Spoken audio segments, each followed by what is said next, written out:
Welcome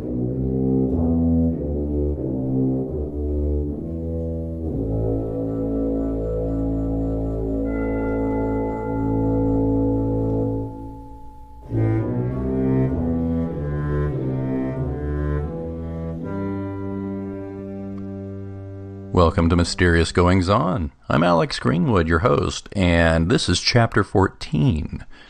I guess you could call it Episode 14, but, since this podcast is about writing and writers, I thought we'd call it Chapter. Kind of clever that way, huh? I was pausing for your laughter, folks. That's okay. Anyway, I hope you've enjoyed the past few episodes. It's been a really nice ride so far. Kind of started this podcast as a bit of a lark, just something to talk a little bit about genre writing from an indie perspective, in particular, an indie author perspective. And I think it's also, frankly, been a way to deal with writer's block in the sense that I don't write when I'm doing the podcast, because lately I've had some trouble getting some stuff off the ground, but that's for another day. Today we're excited to have back, and I think we should just name him kind of like the permanent guest or guest host. Remember on the Americans will remember the Johnny Carson show. He always had like these kind of permanent guest hosts, like the late great Gary Shandling or Joan Rivers or David Brenner. They would kind of come in when he wasn't there. It's not as if I'm not here, but I think it's like my go-to best guest is Jason McIntyre, the author of tons of great books like THALO BLUE, On the Gathering Storm, the Dovetail Cove mystery series, which we've talked about previously. He's going to be back. So, Jason, are you there? Here I am. Thanks for having me yet again. Hey, welcome back, man. I appreciate it. It's like a writer in residence. That's it. There we go. I like that. Yeah. Very good. Yeah, and a very prolific, great writer. It's just amazing when you look at your page, and I don't use the word amazing too often, but I'm somewhat amazed. I am in awe when I look at the volume of work you put out. I'm just looking at your Amazon page, for example, and it's just title after title after title, and they're good titles. Oh, thanks, man. Yeah, and I appreciate that. Well, sure, and I'm excited to talk to you today. There's a novella you did. It's been a few years, but it's one that was #1 with Amazon in Suspense, I believe. That's right. Yeah, actually, you jogged my memory on that. A couple of years back, I think it was the third title I put out. And what had happened is I put out On the Gathering Storm, and it had some success, had some downloads. And so I was trying to chase that fire a little bit. So I wanted to put out some things. So I put out The Nightwalk Men, which was kind of unusual at that time, because I think indie writers were putting out full-length books, and this was a shorter thing. I think it's about 18,000 words. So in book form, it would be maybe 50 or 60 pages. So it was a bit shorter, but not really a short story. So it was a bit odd that way. And it turned out that at that time, Amazon wasn't really promoting or pushing or even making available free books. Right. It was pretty rare that you got a free book. They didn't actually distinguish between free and paid books. They had a bestseller list for just any of their titles. And The Nightwalk Men actually made it to #1 for all of Amazon. Wow. I think it was amazing at that time. I think it was over 34,000 downloads in about 2.5 weeks. So pretty fantastic. So I tried to chase that fire, and I put out 2 short stories and a full-length novel based on the Nightwalk Men universe. Not because it was like a grab for well, I mean it was. I wanted get a getter, buddy. I wanted the audience, but to be fair to me, I had the stories in mind for a long time, and was just looking for an excuse to write them. So 34,000 downloads means, hey, I could probably justify spending a few months writing a full-length novel in this world. So that's what I did, and that's called The Devil's Right Hand. And the Nightwalk Men novella, it basically acts as a prologue to that bigger book. I'm going to read something here. Quote, "I'm grateful that the emergence of ebooks has given new life to short fiction, and I'm happy that I discovered this author. Jason McIntyre has a wonderful way of painting worlds with words. Geez, it's like the guy is channeling Rod Serling while Ray Bradbury whispers in his ear," unquote. That's from a review. Wow. I had forgotten that review. Yeah. And I know as a practice you don't generally read your reviews much anymore, but that's from October 4th, 2012, when this book was out and burning up the charts. That is cool. Thanks for reading that. Now I feel okay about about No things. greater approbation than to be mentioned in the same breath as Bradbury and Serling, as far as Oh I'm wow. concerned. Yeah, I think we should just shut off the podcast now, and I think we should. I should just rest on my laurels here. I think we should, but also, and I'm not going to, embarrass you, but Bookish Reviews said this was definitely felt like reading Neil Gaiman with occasional creepiness of Stephen King. Jason is my all-time favorite writer. His stories keep me up all night. Yeah, I remember that one. I was quite proud of that as well. That's Evie Co, who has since then actually become kind of a friend on social media. She's fantastic. Yeah, I felt really good about that as well. But you're going to make my head huge, and I won't fit in the podcast anymore. Well, this is true. Yeah, I'm just waiting for the day when you'll be just too busy to do the mysterious goings-on. I'll never be too busy for you. Oh, aren't you kind? Thank you. So the Nightwalk Men, 3-year-old Gabriella plays with her twin brother on a train platform. Blind saxman Braille the Rail meets with an old friend. The earth rumbles beneath them all, the promise of an approaching locomotive. Now, 2 mysterious strangers, both of them acting in the interest of an otherworldly sense of duty, will decide their fate over a cup of tea. The premise of the Nightwalk Men is, it's not brand new. It's the idea of death personified, which has been done in fiction and on the screen a lot. Bergman. However, the twist with the Nightwalk Men is the idea of who the Nightwalk Men are. They are not supreme deities.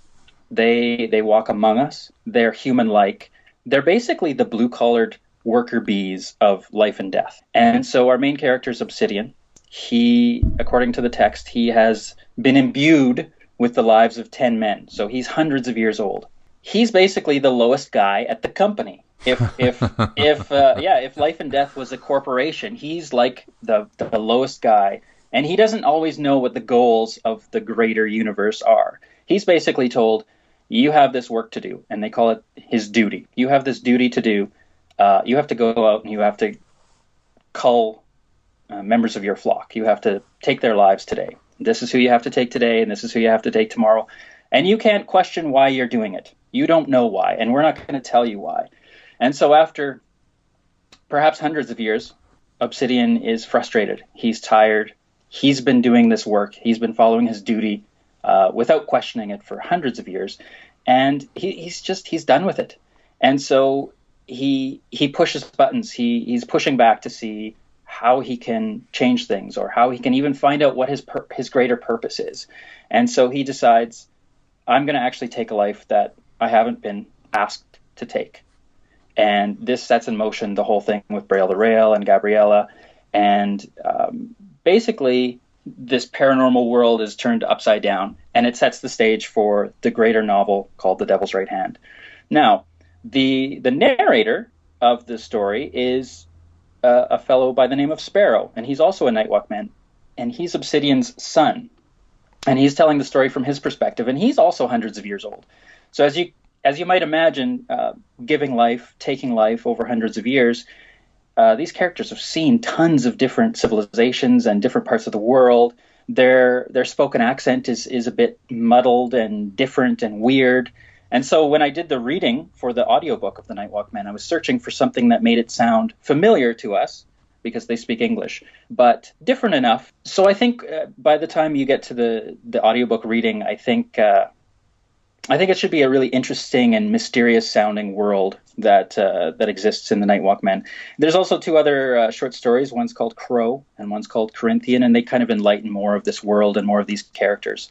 And I hope people will give it a listen here and maybe check it out if it sounds like something they would enjoy. Well, definitely, and as a special treat, we're going to cap this conversation with the first chapter of that reading of The Nightwalk Men. I just had a couple of quick questions before. Sure, yeah.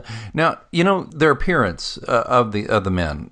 Is there a special appearance, the way they physically appear?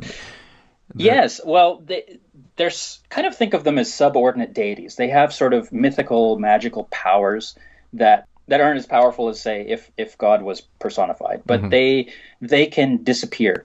They can become invisible.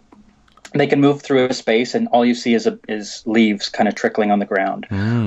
You can see their shadow, or you can see nothing at all. It's really their choice on how they want to appear to you.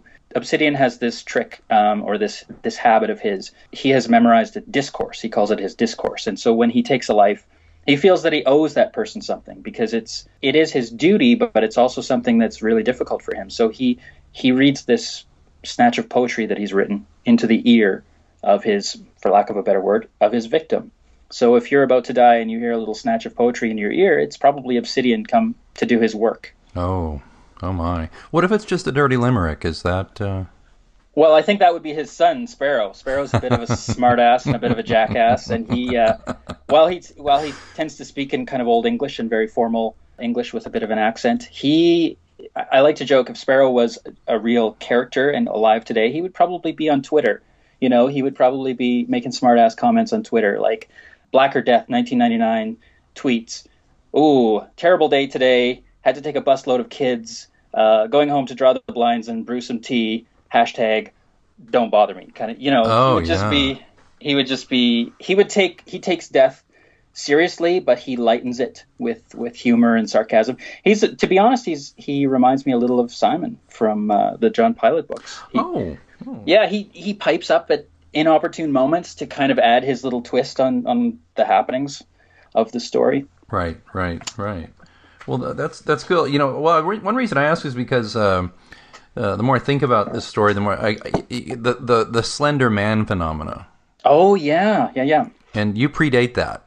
I think so. At least the grand or mass knowledge of Slender Man. I think it's been around a while, but I don't think that most people knew about it until about 3 or 4 years ago, I think. Right. I think you were ahead of the curve there, and like you said, to start out, this type of theme has been around, but it's, of course, this has got the JMac, as I call it, stamp on it. It's got this. I was talking offline to Jason, listeners, before we started about, he let me, and I won't, Jason, don't freak out, I'm not going to say much, but he let me, I was honored to kind of, in a way, beta read a new work he's doing, and I told him, I said, well, it made me very uncomfortable, and he laughed and thought that was pretty great, and I mean, I love that. That's that's your, well, if you could just, as we wrap up here before the reading, I mean, I think this reading, by the way, will unnerve some people.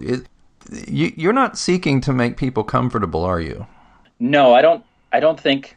I think there's two kinds of fiction, to be honest. Mm-hmm. I think that there's two kinds of storytelling. There's one that is pure entertainment, and to a degree, that pure entertainment can titillate, and to a degree, my writing can titillate.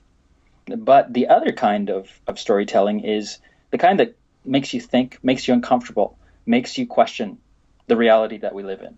Some readers will hate that. Some readers just want to be purely entertained, and that's totally fine. I've written some purely entertaining fiction that has really nothing of great depth behind it. But I think when I'm firing on all cylinders as a writer, I think the stuff that comes out is more thoughtful. I think The Nightwalk Men is one of those things that hopefully will make a reader that enjoys it question our reality, think about things a little deeper. That's my hope. And if it makes you uncomfortable, well, I've done something. I've pushed a button somewhere. So when people say, "Oh, I couldn't read this book while I was eating dinner. It was just too upsetting." That may sound sadistic on my part, but I'm actually pleased because it means that I've affected you in some way. It's very true. Well, Jason, as always, a pleasure to speak with you. Thank you for sharing this reading. And thank you, Alex. Sure. I appreciate your time and having me on. Sure. And without further ado, Jason McIntyre's reading of The Nightwalk Men, the #1 Amazon suspense novella, and the prelude to an entire miniseries, basically, of books in this particular world. Again, Jason McIntyre and his reading starts now.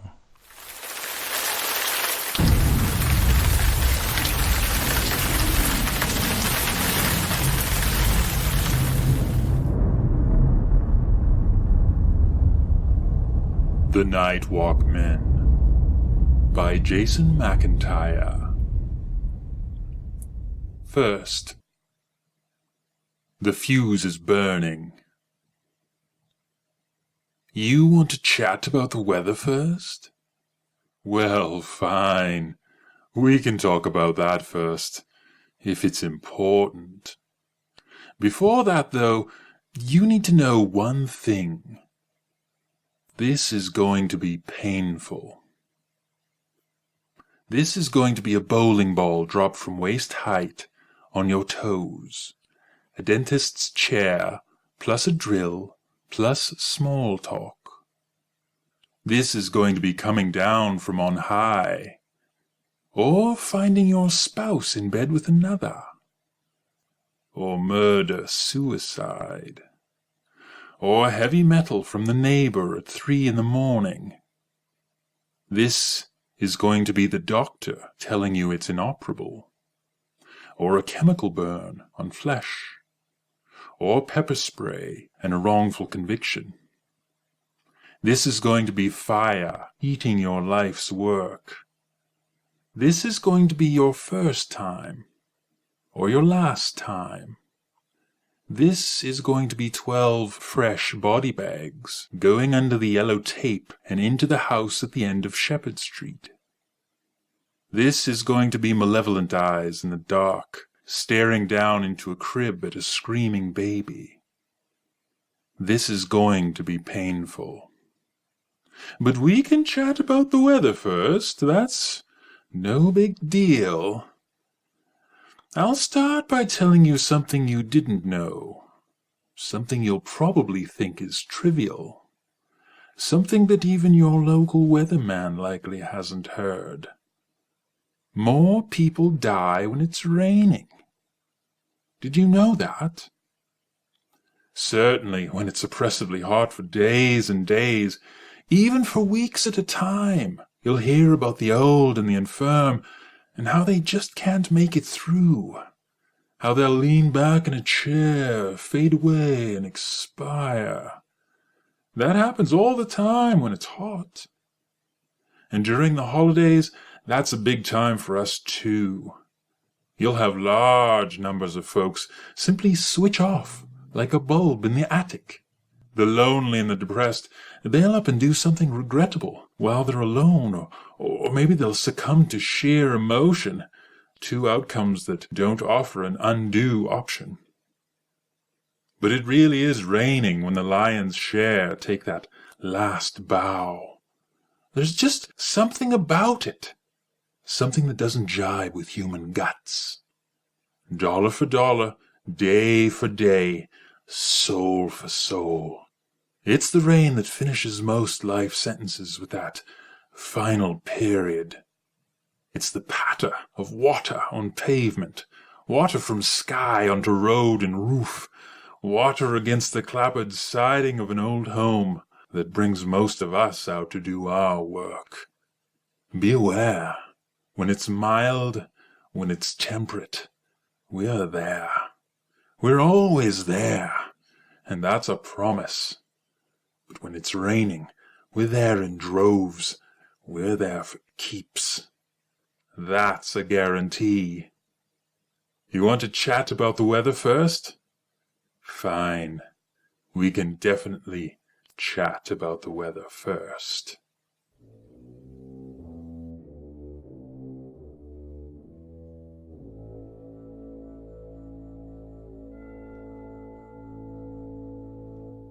Well, if you were as intrigued by that as I was, you're going to want to get a copy of The Night Walkmen, and that would be easily done by visiting Jason's mothership website, thefarthestreaches.com. That's thefarthestreaches.com. He's, of course, available on just about wherever all ebooks are sold as well, but I would start with his mothership site, because at thefarthestreaches.com you will find just the entire Jason McIntyre body of work. You'll also find blog posts by him and some background, and it's just a good place to start. So again, we at Mysterious Goings On, we're thrilled to have Jason and so honored to have this wonderful reading. We appreciate you listening, and if you enjoyed this show, please leave us a review on iTunes. It would really help keep things moving right along.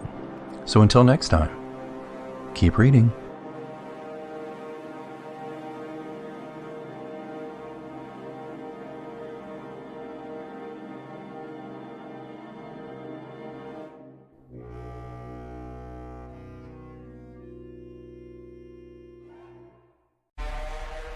Saturday, November 23rd. They gave me 28 shock treatments and literally raped my soul.